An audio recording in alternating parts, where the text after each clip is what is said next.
देखिए इस वीडियो में मैं आपके सीटेट के एग्जाम में जो पर्यावरण अध्ययन यानी कि एनवायरमेंट स्टडी जो क्वेश्चन आते हैं वो क्वेश्चन करा रहा हूँ, ठीक है। और ये क्वेश्चन आपके मोस्ट होते हैं, ठीक है। देखिएगा कि जिस प्रकार बायां दायां दिशाएं सापेक्ष हैं उसी प्रकार पृथ्वी पर ऊपर और नीचे भी केवल सापेक्ष होता है। पृथ्वी गोल है। वास्तव में हम भारत के लोग नीचे दिए गए किस देश के लोगों के सापेक्ष एक दूसरे के उल्टे हो सकते हैं, ठीक है। तो देखिए हमारी जो क्या होती है, हमारी पृथ्वी जो गोल है और हमारी पृथ्वी को जो है भूमध्य रेखा जो है उत्तरी गोलार्ध और दक्षिणी गोलार्ध में विभाजित कर देती है, ठीक है। हमारी जो पृथ्वी को भूमध्य रेखा उत्तरी गोलार्ध और दक्षिण गोलार्ध में विभाजित कर देती है, ठीक है। तो हम भारत के लोग अर्जेंटीना देश के लोगों के सापेक्ष एक दूसरे के उल्टे हो सकते हैं, ठीक है। किसके? अर्जेंटीना के। हमारा आंसर बी हो जाएगा, अर्जेंटीना के सापेक्ष उल्टे हो सकते हैं। कैसे हो सकते हैं?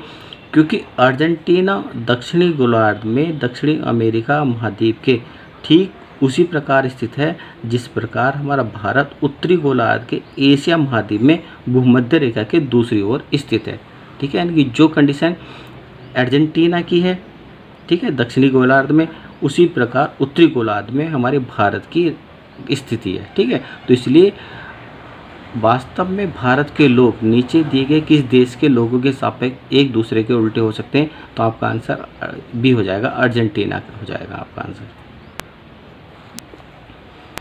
नेक्स्ट क्वेश्चन है कि ऊष्माद्वीप क्या है, ठीक है। तो ऊष्माद्वीप क्या है, आपका आंसर सी हो जाएगा कि वह शहरी या महानगरीय क्षेत्र जो अपने आसपास के ग्रामीण क्षेत्रों से अधिक गर्म होता है वो ऊष्माद्वीप कहलाता है, ठीक है। तो आपका आंसर क्या हो जाएगा? सी हो जाएगा।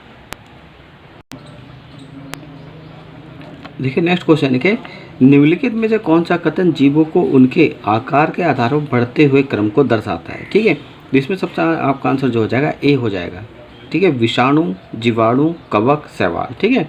देखिएगा विषाणु क्या होते हैं? विषाणु जो सूक्ष्म जीव होते हैं और पृथ्वी के हर भाग पर पाए जाते हैं, ठीक है। ये आपके जानवरों, पौधों, कवकों और यहाँ तक कि बैक्टीरिया को भी संक्रमित कर सकते हैं विषाणु। जीवाणु क्या होते हैं कि जीवाणु जो होते हैं ये भी हर जगह मौजूद होते हैं, ठीक है। और ये जो होते हैं कि इनकी कोशिका भित्ति केंद्रक वाले होते हैं, ठीक है। यानी कि कोशिका भित्ति केंद्रक वाले जो होते हैं वो आपके जीवाणु होते हैं, ठीक है। और ये भी सूक्ष्म जीव होते हैं।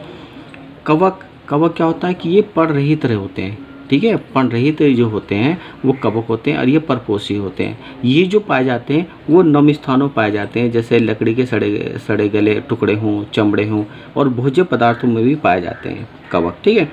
शैवाल क्या होता है?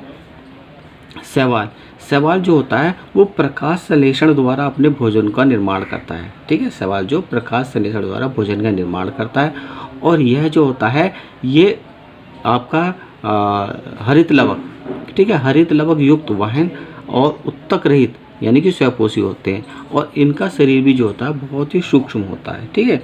तो इसलिए आपका जो क्रम है वो ए है कि निम्नलिखित में से कौन सा कथन जीवों को उनके आकार के आधार पर बढ़ते हुए क्रम को दर्शाता है। तो सबसे पहले विषाणु, फिर जीवाणु, फिर कवक, फिर शैवाल, आपका आंसर हो जाएगा। देखिए नेक्स्ट क्वेश्चन है कि निम्नलिखित में से कौन सा एक कीटभक्षी पौधा है, ठीक है। तो कीटभक्षी पौधे कौन से होते हैं कि वे पौधे जो कीड़े मकोड़े को अपना भोजन बनाते हैं, ठीक है, वो कीटभक्षी पौधे या नेफथियंस घटवर्णी पौधे कहलाते हैं, ठीक है। ये पौधे जो अक्सर दलदली जगहों पर पाए जाते हैं जहाँ पर नाइट्रोजन की कमी होती है, ठीक है। और ये आपके असम, श्रीलंका, फिलीपींस, चीन और मलेशिया में पाए जाते हैं। कौन से? घटभक्षी पौधे जो इन स्थानों पर पाए जाते हैं, ठीक है। और इन पौधों के नाम भी मैं आपको बता दे रहा हूँ, जैसे ड्रोसेरा, पिंचर प्लांट, डोएनिया, सरसेनिया, ये आपके कीटभक्षी पौधे हैं, ठीक है। तो क्वेश्चन था निम्नलिखित में से कौन सा एक कीटभक्षी पौधा है। तो आपका आंसर हो जाएगा सी, पिंचर पौधा जो आपका कीटभक्षी पौधा है। देखिएगा नेक्स्ट क्वेश्चन है कि पाठ हु तु में कर्णम मलेश्वरी है, ठीक है। तो देखिएगा हु तु जो कहा जाता है वो कबड्डी में कहा जाता है, ठीक है। परंतु कर्णम मल्लेश्वरी जो है कबड्डी के खिलाड़ी नहीं है, बल्कि कर्णम मल्लेश्वरी एक भारत की जो भारोत्तोलक है, ठीक है। और कर्णम मल्लेश्वरी ने जो है कि सिडनी ओलंपिक में वर्ष 2000 में, ठीक है, कांस्य पदक जीतने वाली भारत की प्रथम महिला एथलीट्स हैं, ठीक है। तो इसलिए क्वेश्चन था कि पाठ हु तु में कर्णम मल्लेश्वरी। तो कर्णम मल्लेश्वरी क्या? आपका आंसर सी हो जाएगा कि एक भारोत्तोलक है और ऐसी भारोत्तोलक हैं जिसने सिडनी ओलंपिक 2000 वर्ष में कांस्य पदक जीतकर भारत का नाम रोशन किया था। नेक्स्ट क्वेश्चन है कि बाघ के बारे में सभी तथ्यों को पहचानिए। ठीक है, तो बाघ सबसे बड़ी बिल्ली होती है। ठीक है, और साइबेरियन बाघ जो होते हैं, साइबेरियन बाघ की लंबाई 11 फीट तथा वजन 660 पाउंड तक हो सकता है। ठीक है, तो अब देखिए कथन दे रखे हैं कि नंबर 1 ए दे रखा है कि बाघ की मूंछें उन्हें अंधेरे में गति करने तथा शिकार को ढूंढने में मदद करती है। ये ऑप्शन आपका बिल्कुल सही है। ठीक है, बी देखेगा कि बाघ के कान अलग अलग दिशाओं में हिल सकते हैं। ये ऑप्शन भी आपका सही है। ठीक है, सी देखेगा कि बाघ की दहाड़ 5 किलोमीटर दूर तक सुनाई देती है। ये ऑप्शन आपका गलत है। ठीक है, डी देखेगा कि बाघ अपने क्षेत्रों को अपने जो अनेकों किलोमीटर को का दायरा होता है अपने पेशाब से अंकित करते हैं। ये भी सही है। ठीक है, तो आपका ऑप्शन जो हो जाएगा तो ए बी डी हो जाएगा, यानी कि आपका आंसर सी हो जाएगा कि बाघ क्या होते हैं कि बाघ की मूंछें उन्हें अंधेरे में गति करने तथा शिकार ढूंढने में मदद करती हैं। बाघ के कान अलग अलग दिशा में हिल सकते हैं। बाघ अपने क्षेत्र को जो अनेकों किलोमीटर का दायरा होता है अपने पेशाब से अंकित करते हैं। ठीक है, तो ये आपका ऑप्शन हो जाएगा, आपका आंसर सी हो जाएगा। देखिए नेक्स्ट क्वेश्चन है कि गोलकुंडा किले का निर्माण किया गया था। ठीक है, तो गोलकुंडा किले का निर्माण जो किया गया था आपका ऑप्शन सी हो जाएगा, कुतुब शाही सुल्तानों द्वारा किया गया था। ठीक है, गोलकुंडा किला जो कुतुब शाही वंश की राजधानी थी तथा दक्षिण भारत में सबसे बड़े दुर्गों में से एक है गोलकुंडा किला। ठीक है, गोलकुंडा शब्द का जो अर्थ है वो होता है गडरिये की पहाड़ी। ठीक है, गोलकुंडा शब्द का जो अर्थ है वो होता है गडरिये की पहाड़ी। और ठीक है, गोलकुंडा के जो प्रांगण में यानी गोलकुंडा का जो किला है उसके प्रांगण में 4 किले हैं, 8 द्वार हैं और 4 उठाऊ पुल हैं। ठीक है, गोलकुंडा में। ठीक है, तो क्वेश्चन था आपका गोलकुंडा का निर्माण किया गया था, आपका आंसर सी हो जाएगा कि कुतुब शाही सुल्तानों द्वारा किया गया था। देखिए नेक्स्ट क्वेश्चन है कि निम्नलिखित में से कौन से पशु वस्तुओं को श्वेत श्याम रंग में देख सकते हैं। ठीक है, तो देखिए कुछ पशु जो ऐसे होते हैं वो दिन में सक्रिय होते हैं, यानी कि दिन में अपने रहते हैं। ठीक है, घूमते फिरते रहते हैं। और कुछ पशु ऐसे होते हैं जो रात में सक्रिय रहते हैं। और जो पशु रात में सक्रिय रहते हैं यानी रात में जागते हैं उन्हें निशाचर कहा जाता है। ठीक है, और वे ही पशु जो हैं केवल श्वेत श्याम रंगों को देख पाते हैं। ठीक है, तो इनमें आपका आंसर आपका ए हो जाएगा, चमगादड़, उल्लू और कांटा चूहा। ये ऐसे पशु हैं जो आपके श्वेत श्याम रंग को देख पाते हैं, तो आपका आंसर ए हो जाएगा। नेक्स्ट क्वेश्चन कि मृत एवं सड़े गले पदार्थों से पोषण प्राप्त करने वाले जीवों का उदाहरण है। ठीक है, तो वह पौधे जो अजीवित एवं सड़े गले पदार्थों से अपना पोषण करते हैं उन्हें मृतजीवी कहा जाता है। ठीक है, मृतजीवी कहा जाता है। और ऐसे पौधे जो होते हैं वो आपके आंसर आपका सी हो जाएगा, मशरूम यानी कि कुकुरमुत्ता आपका आंसर हो जाएगा। नेक्स्ट क्वेश्चन है कि खरीफ की फसलों को वर्षा के मौसम में आरंभ में बोया जाता है तथा इन्हें मानसून बरसात की फसल भी कहा जाता है। निम्नलिखित में से कौन सा समूह खरीफ की फसलों का उदाहरण होता है। ठीक है, तो देखिए खरीफ की फसल क्या होती है, खरीफ की फसल जो वर्षा के आरंभ में इन्हें बोया जाता है। ठीक है, और ये इनमें से कौन कौन सी फसल होती हैं खरीफ की फसल में, आपकी खरीफ की फसल में होती है आपकी धान, मक्का, बाजरा, अरहर, मूंग, उड़द, मूंगफली, ये जो आती हैं आपकी खरीफ की फसलों में आती हैं आपकी। ठीक है, ऐसी आपकी फसल होती है रबी की फसल होती है। ठीक है, रबी की फसल जो होती है उनकी बुआई जो होती है अक्टूबर नवंबर में होती है। ठीक है, और ये मार्च अप्रैल तक तैयार हो जाती हैं। इसमें रबी की फसलों में जो आपका आते हैं कौन कौन से आते हैं, गेहूँ, जौ, चना, मटर, आलू, गाजर, मूली, ये आपकी रबी की फसल में आती है। ठीक है, और तीसरी फसल जो होती है आपकी जायद की होती है। ठीक है, और इन फसलों की जो बुआई होती है वो फरवरी मार्च में होती है तथा ये अप्रैल मई में पककर कट जाती हैं। ठीक है, और इनमें जैसे आपकी खीरा, ककड़ी और आपका खरबूजा, टिंडा, तरबूज, ये आपकी जो आते हैं वो जायद में आते हैं। ठीक है, क्वेश्चन में कहा गया था कि खरीफ की फसलों को वर्षा के मौसम के आरंभ में बोया जाता है तथा इन्हें मानसून की फसलें भी कहा जाता है। निम्नलिखित में से कौन सा समूह खरीफ की फसलों का उदाहरण है। ठीक है, तो आपका आंसर ए हो जाएगा कि धान, मक्का, सोरगम और बाजरा, ये आपके जो खरीफ की फसलों के उदाहरण हैं। देखिए नेक्स्ट क्वेश्चन है कि कोई लड़का अहमदाबाद से एर्नाकुलम जाने के लिए 7 सितंबर 2022 को ट्रेन में सवार हुआ। ट्रेन अहमदाबाद के 21:45 9:45 पर चली तथा 9 सितंबर 2022 को 9:15 बजे एर्नाकुलम पहुंची है। यदि इस समय अंतराल में ट्रेन 2055 किलोमीटर की दूरी से चली है तो और ट्रेन की औसत चाल क्या होगी। ठीक है, तो देखिए इस क्वेश्चन को कैसे करते हैं। सबसे पहले ट्रेन जो आपकी 7 सितंबर, ठीक है, यानी कि 7 सितंबर को चली है, वो चली है आपकी 21:45। तो 21:45 यानी 9:45 से चली है। तो 9:45 से 12 बजे तक हम देखते हैं तो हमारे 2 घंटे और 15 मिनट बैठते हैं। ठीक है, अब हम लेते हैं 8 सितंबर। 8 सितंबर वो पूरे दिन चली है, यानी कि उसके 24 घंटे आपके हो जाएंगे। ठीक है, अब आते हैं 9 सितंबर। 9 सितंबर 9:15, यानी कि 9 घंटे और 15 मिनट चली है। टोटल अगर हम काउंट करते हैं तो 15 30, यानी कि 30 मिनट और 24 और 24 2 26 और 9 35, यानी कि 35 घंटे और 30 मिनट वो चली है। ठीक है, क्वेश्चन में औसत चाल पूछा गया है। ठीक है, तो औसत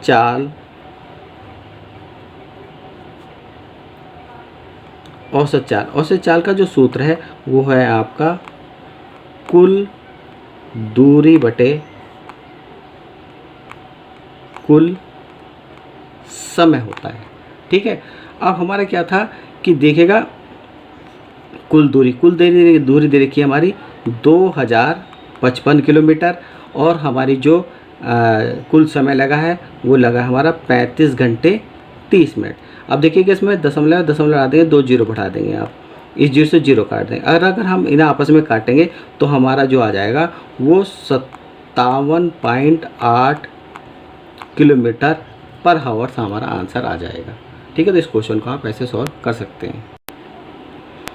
देखिए नेक्स्ट क्वेश्चन है कि निम्नलिखित में से कौन सा पशुओं के सोने का सही समय है। ठीक है, तो देखिएगा बिल्ली, सबसे पहले दे रखा है बिल्ली दे रखी है। तो बिल्ली जो आपकी औसतन जो है वो 12 से 16 घंटे सोती है। ठीक है, बिल्ली जो सोती है 12 से 16 घंटे सोती है, तो यहाँ पर गलत दे रखा है।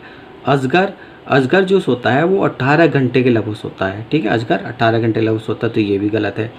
गाय 4 घंटे सोती है, ये ऑप्शन आपका बिल्कुल सही है कि गाय जो बिल्कुल 4 घंटे के लगभग ही सोती है। ठीक है, और जिराफ जो सोता है वो लगभग 2 घंटे के लगभग सोता है आपका। ठीक है, तो ये भी गलत है। तो इसमें क्वेश्चन का पूछा गया था कि निम्नलिखित में से कौन सा पशुओं के सोने का सही समय है, तो आपका आंसर सी हो जाएगा, गाय यानी कि लगभग 4 घंटे ही सोती है। देखिए नेक्स्ट क्वेश्चन है कि कक्षा 3 से कक्षा 5 के लिए पर्यावरण अध्ययन में प्रकरण आधारित दृष्टिकोण के स्थान पर विषयगत दृष्टिकोण का उपयोग निम्नलिखित में से कौन सी पर्यावरण अध्ययन की प्रकृति के कारण किया गया है। ठीक है, तो इसका आंसर आपका हो जाएगा अंतर अनुशासनात्मक हो जाएगा। ठीक है, ये अंतर अनुशासनात्मक क्या होता है कि जब किसी मंच पर अनेक प्रकार के व्यक्ति अपने विषय सामग्री, अपने दृष्टिकोण को, अपनी विधियों को और अपनी अवधारणाओं को, अपने सिद्धांतों का आदान प्रदान करके किसी समस्या का समाधान करने का प्रयास करते हैं। ठीक है, तो वो क्या अंतर अनुशासनात्मक कहलाता है आपका। ठीक है, तो इसके लिए इसका आंसर आपका क्या हो जाएगा, सी हो जाएगा।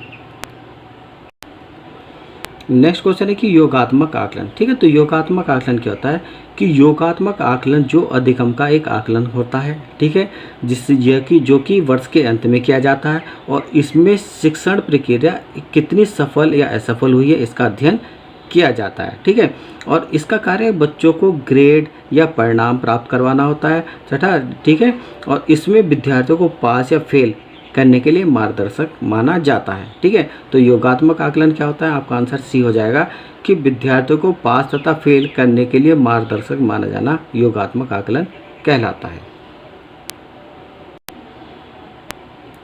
नेक्स्ट क्वेश्चन की पर्यावरण अध्ययन कक्षा 5 की कहानी सपेरों की पाठ में सपेरे जंगल में जड़ी बूटियाँ इकट्ठे करते हैं और उनसे दवाइयाँ बनाते हैं। वे सूखी लौकी से बनाई जाने वाली बीन बजाते हैं।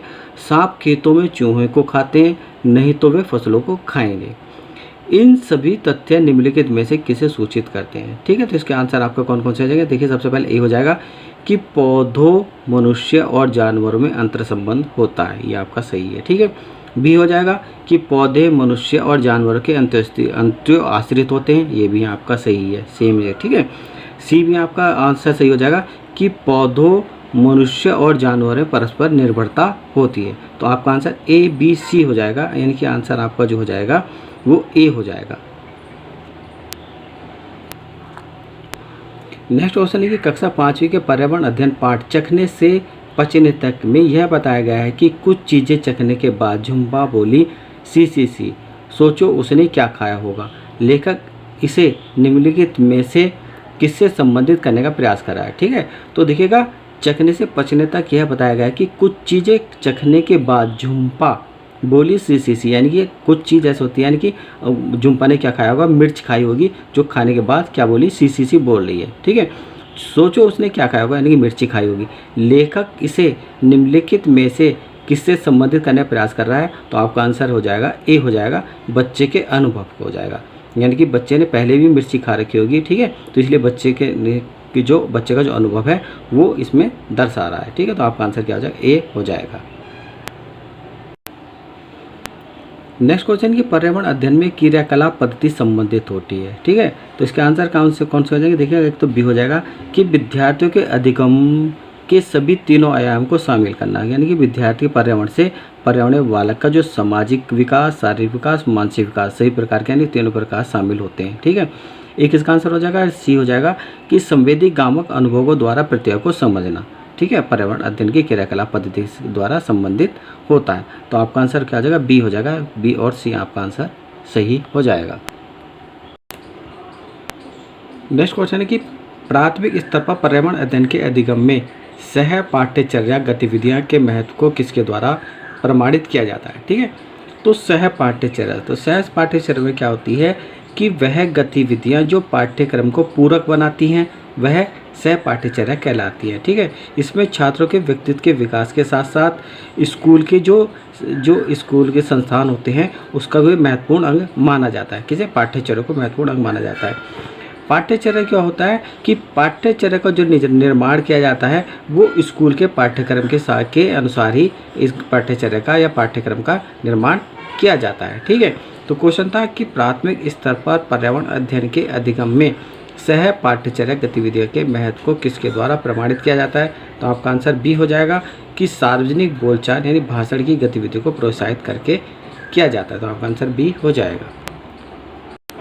नेक्स्ट क्वेश्चन है कि प्राथमिक स्तर के बच्चों को भोजन का थीम पढ़ाने के लिए यात्रा या भ्रमण का उपयोग किया जा सकता है। ठीक है, क्योंकि तो इसका अर्थ देखिए, तो यात्रा पर भ्रमण, ठीक है, तो यात्रा व भ्रमण जो ज्ञान अर्जन व सीखने का सबसे अच्छा माध्यम होता है और यात्रा व भ्रमण से छात्रों को वास्तविक परिस्थितियों में ले जाकर व्यवहारिक और प्रत्यक्ष ज्ञान कराया जा सकता है। ठीक है, तो क्वेश्चन था कि प्राथमिक स्तर पर बच्चों को भोजन का थीम पढ़ाने के लिए यात्रा या भ्रमण का उपयोग किया जा सकता है, क्योंकि तो इसके आंसर हो जाएगा ए हो जाएगा कि उन्हें खाद्य पदार्थों को उगाने की विभिन्न विधियों का अवलोकन करने के लिए प्रोत्साहित करना। तो आपका आंसर ए हो जाएगा।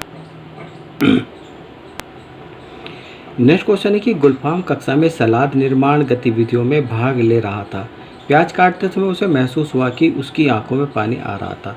उसने अपने शिक्षक से कहा कि अब मैं नाटक के उस दृश्य में रो सकता हूँ जिसमें मेरी घड़ी खो गई है। मेरे दृश्य से पहले स्टेज के पीछे मैं प्याज काट लूँगा। पर्यावरण अध्ययन के निम्नलिखित उद्देश्य में से कौन सा इससे संबंधित है। ठीक है, तो देखिए अवलोकन विधि, तो इस क्वेश्चन आंसर जो हो जाएगा आपका अवलोकन एवं निष्कर्ष द्वारा मनोगत्यात्मक कौशल का अर्जन करना हो जाएगा, आपका आंसर हो जाएगा। ठीक है, देखिए अवलोकन क्या होता है कि सबसे पहले क्या किया है कि गुलफाम ने जब प्याज काटा, ठीक है, तो प्याज काटने से उसकी आंखों में आंसू हुआ, तो उसे अवलोकन हुआ कि उसने अवलोकन किया कि प्याज काटने से आंखों में पानी आता है। ठीक है, और निष्कर्ष ये निकाला कि जब वह प्याज काटता रहेगा तो उसकी आंखों में पानी आता रहेगा। ठीक है, और अवलोकन विधि क्या होती है कि अवलोकन विधि जो होती है हमारी, ठीक है, अवलोकन विधि वह विधि होती है जिसमें अध्ययन विषय या घटना का अति सूक्ष्म और गहन अध्ययन किया जाता है और इसमें घटनाओं की वास्तविक प्रकृति और उनकी गंभीरता, विस्तार और परस्पर संबंधों का सूक्ष्म अवलोकन किया जाता है, वो आपकी अवलोकन विधि होती है। ठीक है, तो इसलिए इस क्वेश्चन का आंसर जो हो जाएगा आपका बी हो जाएगा कि अवलोकन एवं निष्कर्ष द्वारा मनोगत्यात्मक कौशल का अर्जन करना, ये भी आपका हो जाएगा। देखिए नेक्स्ट क्वेश्चन है कि रेहान लगातार छींके जा रहा था। अम्मा ने उसके लिए हल्दी, शहद, अजवाइन, नींबू, अदरक, काली मिर्च और तुलसी पत्ते का उपयोग करके काढ़ा बनाया। अगले दिन वह स्वस्थ महसूस कर रहा था और वह स्कूल गया। उसने अपनी अम्मा से उसे काढ़ा बनाने सीखने के लिए कहा। इस गतिविधि में निम्नलिखित में से कौन से उद्देश्य शामिल हैं? ठीक है, तो देखिए इसमें कौन कौन से उद्देश्य शामिल हैं। सबसे पहले आपका होगा समझना। पहले क्या करेगा, रेहान समझेगा कि जो किन किन चीज़ों से काढ़ा बनाया जाता है। ठीक है, सबसे पहले ये समझेगा। ठीक है, फिर उसका निर्माण करेगा, यानी कि शहद, हल्दी, शहद, अजवाइन, नींबू, अदरक, काली मिर्च, तुलसी पत्ते से उनका क्या कहते हैं, काढ़े का निर्माण करेगा और निर्माण करने के बाद जो उसका प्रयोग करेगा। ठीक है, तो इसलिए इस गतिविधि में निम्नलिखित में से कौन से उद्देश्य शामिल हैं? तो आपका समझना, निर्माण करना, प्रयोग करना, ये तीनों शामिल हैं। आपका आंसर क्या हो जाएगा? ए हो जाएगा। तो देखिएगा ये सीटेट के जो एग्ज़ाम में आपके जो कुछ मैंने जो पर्यावरण अध्ययन के जो कुछ क्वेश्चन कराए हैं। ठीक है, और अगर आपको मेरी वीडियो अच्छी लगी तो मेरे चैनल को सब्सक्राइब करें, मेरी वीडियो को लाइक कीजिएगा।